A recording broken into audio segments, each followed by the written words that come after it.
JPC की बैठक चल रही है वक्फ एक्ट के ऊपर। जेपीसी ये देख रहा है कि वक्फ एक्ट लीगल है या इलीगल है, कॉन्स्टिट्यूशनल है या अनकॉन्स्टिट्यूशनल है। आज मैं जेपीसी के सभी माननीय सांसदों से विनम्रतापूर्वक कुछ सवाल पूछता हूं। पहले सवाल यह है कि भारत संविधान से चलेगा या भारत पर्सनल लॉ से चलेगा। भारत के संविधान के प्रियम्बल में जब सेकुलर शब्द जोड़ दिया है तो क्या सेकुलर शब्द होने के बावजूद भारत में मजहब के आधार पर अलग अलग कानून चल सकता है क्या? आखिर भारत के संविधान में WAQF कहाँ लिखा है, वक्फ कहाँ लिखा हुआ है? भारत के संविधान के किस आर्टिकल में किस पन्ने पे वक्फ लिखा हुआ है? ये माननीय सांसद एक बार पढ़ें और सोच के बताएं। अगर वक्फ एक्ट ठीक है तो फिर ऐसा ही कानून हिंदू, जैन, बौद्ध, सिख के लिए क्यों नहीं है? अगर ये वक्फ एक्ट ठीक है तो ऐसा ही कानून पारसी के लिए, ईसाई के लिए, यहूदी के लिए, बहाई के लिए क्यों नहीं है? अगर ये वक्फ बोर्ड सही है तो जितनी शक्तियां वक्फ बोर्ड के पास है, ऐसा बोर्ड हिंदू के लिए क्यों नहीं है, जैन के लिए क्यों नहीं है, बौद्ध के लिए क्यों नहीं है, सिख के लिए क्यों नहीं है? वक्फ बोर्ड जैसा ही बोर्ड पारसी, ईसाई, यहूदी, बहाई के लिए क्यों नहीं है? जैसे इस कानून में वक्फ ट्रिब्यूनल का प्रावधान है, वक्फ ट्रिब्यूनल जो जमीनों का मुकदमा डिसाइड कर रहा है, ऐसा ही ट्रिब्यूनल हिंदू, जैन, बौद्ध, सिख के लिए क्यों नहीं है? ऐसा ही ट्रिब्यूनल पारसी, ईसाई, यहूदी, बहाई के लिए क्यों नहीं है? माननीय सांसद अच्छी तरीके सोचे कि क्या संविधान में सेकुलर शब्द रहते हुए भी वक्फ बोर्ड चल सकता है क्या? वक्फ ट्रिब्यूनल चल सकता है क्या? वक्फ एक्ट चल सकता है क्या? और यदि हाँ तो ठीक है, फिर आप एक काम करिए, फिर सनातन बोर्ड भी बनाइए, क्रिश्चियन बोर्ड भी बनाइए, पारसी बोर्ड भी बनाइए, यहूदी बोर्ड भी बनाइए, बहाई बोर्ड भी बनाइए, जैन बोर्ड भी बनाइए, जैन बौद्ध बोर्ड भी बनाइए। अगर वक्फ ट्रिब्यूनल सही है तो आप हिंदू ट्रिब्यूनल भी बनाइए, जैन ट्रिब्यूनल भी बनाइए, बौद्ध ट्रिब्यूनल भी बनाइए, यहूदी ट्रिब्यूनल भी बनाइए, पारसी ट्रिब्यूनल भी बनाइए, ईसाई ट्रिब्यूनल भी बनाइए, फिर सबके लिए बनाइए। ऐसा नहीं हो सकता कि एक कम्युनिटी का जमीन का मुकदमा तो वक्फ ट्रिब्यूनल में चलेगा और बाकी सबका मुकदमा सिविल जज के यहाँ चलेगा, कोर्ट में चलेगा। ऐसा नहीं चल सकता। ये संविधान का सरासर वायलेशन है, ये सेकुलर शब्द का वायलेशन है। मैं माननीय सांसदों से पूछ रहा हूं कि भारत में मजहब के आधार पर कोई और बोर्ड है क्या? मजहब के आधार पर कोई और ट्रिब्यूनल है क्या? मजहब के आधार पर जितनी शक्तियां ट्रिब्यूनल को दी हैं, ऐसी और किसी ट्रिब्यूनल के पास है क्या? अच्छा, ये तो हो गई कॉन्स्टिट्यूशनल बात।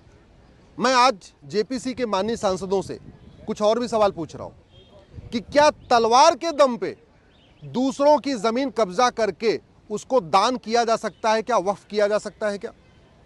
क्या हत्या की धमकी देके, बलात्कार की धमकी देके, आगजनी की धमकी देके दूसरों की जमीन कब्जा करके उसको दान किया जा सकता है क्या? वक्फ किया जा सकता है क्या?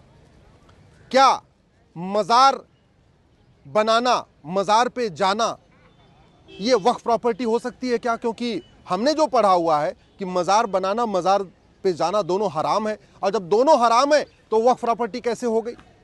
जब दरगाह बनाना और दरगाह पे जाना हराम है, इस्लाम में नाजायज़ है, तो फिर दरगाह की प्रॉपर्टी वक्फ प्रॉपर्टी कैसे हो गई? जब पक्का कब्रिस्तान बनाना हराम है, नाजायज़ है, तो फिर ये कब्रिस्तान की प्रॉपर्टी वक्फ प्रॉपर्टी कैसे हो गई? मैं इसलिए पूछ रहा हूं कि जहां इस्लाम शुरू हुआ है, अरब, Dubai, Kuwait, Bahrain, Abu Dhabi, Muscat, Yemen, वहाँ एक भी मज़ार नहीं है, एक भी दरगाह नहीं है, एक भी पक्का कब्रिस्तान नहीं है। और मैं माननीय सांसदों को बताना चाहता हूं कि जब G20 का सम्मेलन हुआ था, सारे राष्ट्राध्यक्ष राजघाट गए थे गांधी जी के समाधि स्थल पे, लेकिन अरब के सुल्तान MBS नहीं गए थे। क्यों? क्योंकि उनका कहना था ला इलाहा इल्लल्लाह, अल्लाह के अलावा और किसी की इबादत नहीं हो सकती है, इसलिए मज़ार पे जाना, दरगाह पे जाना, पक्के कब्रिस्तान पे जाना हराम है। और इसीलिए खाड़ी देशों में एक भी मज़ार नहीं, एक भी दरगाह नहीं, एक भी पक्का कब्रिस्तान नहीं। मैं माननीय सांसदों से भी पूछ रहा हूं कि जो कानून नापाक लोगों की ज़मीन को भी पाक बना रहा है, मैं नापाक इसलिए कह रहा हूं क्योंकि जो गैर मुस्लिम है उनको नापाक कहते हैं, तो जो नापाक है उसकी ज़मीन पाक कैसे हो गई? जब उसकी ज़मीन भी नापाक है तो वो वक्फ कैसे हो गई? जो आदमी काफिर है, जो नापाक है, जो उसकी ज़मीन पाक कैसे हो जाएगी? मैं इसलिए कह रहा हूं क्योंकि जितना मैंने वक्फ के बारे में पढ़ा है उसमें लिखा है कि वही ज़मीन वक्फ हो सकती है, वही ज़मीन दान हो सकती हो जो या तो पुश्तैनी ज़मीन हो या अपनी ज़मीन हो, नेक तरीके से कमाई गई हो, ईमानदारी मेहनत से कमाई गई हो, किसी की कब्जा करके, किसी से छीन के, किसी से ज़बरदस्ती करके ली गई ज़मीन वक्फ नहीं होती है, दान नहीं होती। और ऐसा कई हदीसों में लिखा हुआ है, मैंने खुद भी पढ़ा हुआ है। इसलिए माननीय सांसदों से मेरा आग्रह है कि जब दूसरों की कब्जा की गई ज़मीन वक्फ हो ही नहीं सकती है तो ये वक्फ एक्ट किसकी ज़मीन को वक्फ प्रॉपर्टी डिक्लेयर कर रहा है? अब माननीय सांसदों को तय करना है कि भारत शरीयत से चलेगा या भारत संविधान से चलेगा। माननीय सांसदों को तय करना है कि भारत में मजहब के आधार पर अलग अलग कानून चलेगा या सबके लिए एक देश एक विधान होगा। माननीय सांसदों को तय करना है कि भारत में अब अलग अलग मजहब के आधार पर बोर्ड चलेंगे, मजहब के आधार पर ट्रिब्यूनल चलेंगे, या सबके लिए एक समान दान संहिता होगी, समान धर्मस्थल संहिता होगी, समान संपत्ति संहिता होगी। मैं माननीय सांसदों से कह रहा हूं, एक बार संविधान का शेड्यूल 7 खोलिए। शेड्यूल 7 में काम का बंटवारा है। इसमें एक यूनियन लिस्ट है, एक स्टेट लिस्ट है, एक कॉन्करेंट लिस्ट है। जो लिस्ट 3 है वो कॉन्करेंट लिस्ट है और उसके एंट्री नंबर 28 पे जो शब्द यूज़ किया है वो यूज़ किया है चैरिटी और इंडाउमेंट। इसका मतलब सबके लिए एक चैरिटी कोड होना चाहिए, यूनिफॉर्म चैरिटी कोड होना चाहिए, हिंदी में कहेंगे समान दान संहिता। और इसमें जो शब्द यूज़ किया इंडाउमेंट, यानी सबके लिए एक समान धर्मस्थल संहिता होनी चाहिए, अलग अलग नहीं होना चाहिए। और इसीलिए इस वक्फ एक्ट हमने चैलेंज किया है। हमने ये कहा है कि वक्फ एक्ट आर्टिकल 14 का वायलेशन करता है, equality before law, equal protection of law. Article 15 का वायलेशन करता है जो कहता है कि सरकार किसी से भेदभाव नहीं करेगी। आर्टिकल 19 का वायलेशन करता है, आर्टिकल 21 का वायलेशन करता है, आर्टिकल 25 का भी वायलेशन करता है। क्योंकि आर्टिकल 25 और 26 में जो बार बार बात आ रही है, आर्टिकल 26 में लिखा हुआ है कि सबको अपने रिलीजियस प्लेसेस को बनाने का अधिकार है, रिलीजियस प्लेसेस को मैनेज करने का अधिकार है, रिलीजियस प्लेस को मेंटेन करने का अधिकार है। ये आर्टिकल 26 कहता है। लेकिन आर्टिकल 26 में 3 लिमिटेशन दी हुई है और वो है subject to public order, health and morality. यानी जो आपकी ज़मीन है जिस पे आप रिलीजियस प्लेस बनाना चाह रहे हैं वो इलीगल नहीं होनी चाहिए। आपका जो रिलीजियस प्लेस है उससे पब्लिक ऑर्डर डिस्टर्ब नहीं होना चाहिए। आपका जो रिलीजियस प्लेस है वो इमोरल तरीके से नहीं बनाया गया हो। आपका जो रिलीजियस प्लेस है उससे किसी को स्वास्थ्य का नुकसान नहीं होना चाहिए। तो बहुत सीधी सी बात है, अवैध ज़मीन पे कब्जा करके, हिंदुओं की ज़मीन पे कब्जा करके, मुगलों के द्वारा जो ज़मीन कब्जा की गई थी उस ज़मीन को आप जायज़ नहीं कह सकते। मैं इसलिए कह रहा हूँ क्योंकि बाबर, हुमायूं, तुगलक, गजनी, गोरी के पास भारत में 1 इंच ज़मीन नहीं थी। जो ज़मीन उन्होंने यहाँ कब्जा किया था तलवार के दम पे कब्जा किया था। और हदीस में लिखा हुआ है, कुरान में लिखा हुआ है कि तलवार के दम पे दूसरे की ज़मीन कब्जा करके आप उसको वक्फ नहीं कर सकते।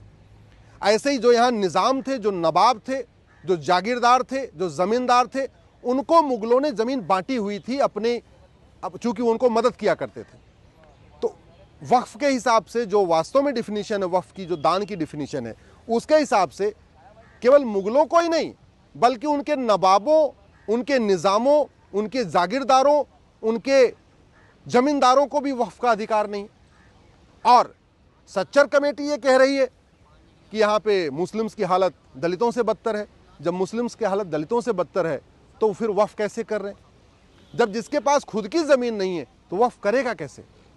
ये जो आज़ादी के समय 50,000 एकड़ ज़मीन थी, आज की डेट में जो 10 लाख एकड़ ज़मीन हो गई है, ये 9.5 लाख एकड़ ज़मीन पूरी तरीके से कब्जा की गई ज़मीन है। ये नदियों के किनारे की ज़मीन है, पहाड़ियों के किनारे की ज़मीन है, जंगलों के किनारे की ज़मीन है।